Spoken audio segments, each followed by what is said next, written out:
We see someone engaging in something good, acts to help someone in the community, to call to Islam, whatever it may be, rather than listen, focus, and engage in the topic being discussed, many decide to rudely interject. Every Muslim is a terrorist. Period. Right now. Shut your mouth. I don't want to hear your mouth. There are ways to politely interrupt a conversation, but to interject is not one of them.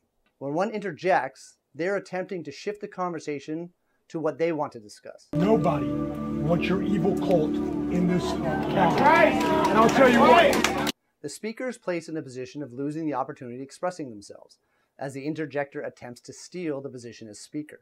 Interjection also shifts a conversation of knowledge to a conversation about emotion, because the focus becomes about pride of the speaker, rather than the original topic. I will do everything in my power to make sure that does not happen. We don't want it. Because you are terrorists. Every one of you are terrorists. I don't care what you say. I don't care what you think. For communication to work, we have to have a speaker and we have to have a listener. When one interjects, they no longer want to listen. They want control. They want to be the speaker. If everyone is speaking, we're no longer having a conversation and no one is heard. Unfortunately, there are times in which skillful individuals are able to hijack conversations because the speaker lacks the necessary skills and experience to maintain control. Right now, what we looking at this is evil. Muslims is evil. Either way, the one who interjects is a source of trouble. Consider individuals who are trying to make a name for themselves by attacking Islam. They attend events with no intention to listen. They convince themselves they're sharing an important message, and maybe they are. However, their message is irrelevant because instead of engaging with civility and manners, they interject in the worst possible ways. It's evil. That's what we all saying. Muslims is evil. You are. We're evil right now. Many of these individuals are foolish. They're being blocked from events because of their behavior. They stand on the street with megaphones crying out, "Watch out for Islam. Muslims want to steal our freedom to speak." Deaf, dumb, and blind, these individuals cannot see. Telling us we can't speak in Canada. Whose country is this? Ours! Not your country!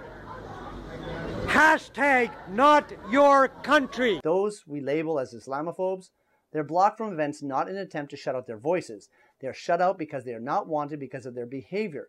They lack even the most basic principles of civil, sincere, and most importantly, honest conversation. Another example closer to home is the passive-aggressive interjections of the Muslim community.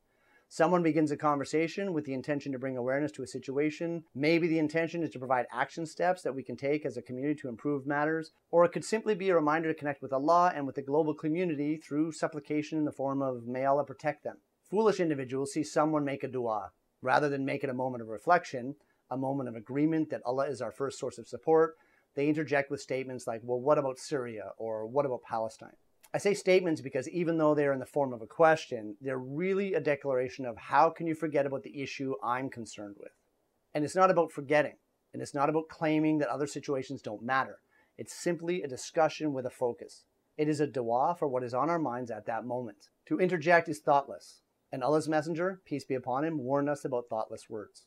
A person utters a word thoughtlessly, and as a result of this, he will fall down into the fire of hell, deeper than the distance between the east and the west. Thoughtless, meaning without thinking if it's good or not, if it's the right place or time to speak, and when speaking, is it done with the best of manners? Before you speak, learn to listen.